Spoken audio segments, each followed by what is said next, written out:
with the Mac Minute. This week, we're going to kind of continue down where we kind of left off last week with the mail, but at a little bit different subject. We're going to talk about contacts. So if you're coming from a PC platform, you're probably used to having contacts built into your mail client. And in the Mac, it isn't that way, unless you're using something like the Outlook client from Windows, from Microsoft, I'm sorry. And it does have contacts built in. It is very much like the Outlook that you use on a PC. But if you're using the free native mail clients that come with the Apple, the contacts aren't not built into the actual mail client itself. There's a separate contacts application. So today we're going to talk about that contacts application.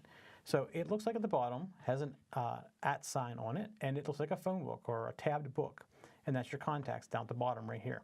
So go ahead and click on this, and it comes up, and you're going to see contacts. So because last week, or 2 weeks ago, whenever it was, I set up the mail client to Yahoo, it pulled in my contacts from Yahoo. So you're going to see this populated with my contacts from my Yahoo account.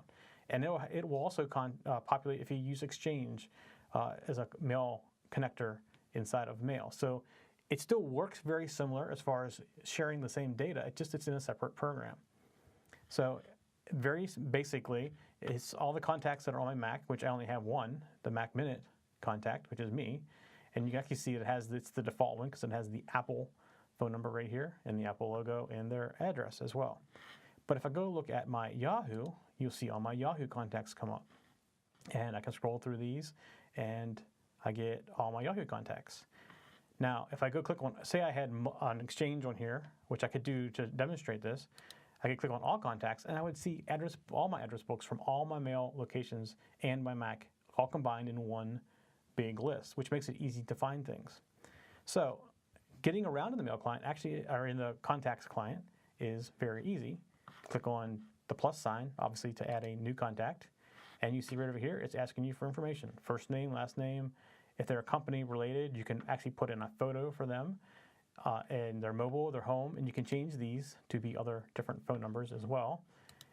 You go down to a web page, any notes, and even IM contacts. And this information all goes, if you have an iDevice, like an iPhone or iPad, it goes shared with that as well. So if you add a photo here for somebody, you're going to see it show up on your iPhone or your iPad as well. So editing is actually just as easy. If you click on a person, there's a button down here at the bottom, and it says Edit. And it goes into the same screen, very similar to what we had before. And the only thing you're going to notice a little bit different is these negative signs, and these are deletes. So if you want to delete this address, you would click on this negative sign, and it would get rid of that address. Or if you want to change it, you obviously just click in here, and you can change it. That is really all there is to this client. There are some options for how you view your clients down here at the bottom.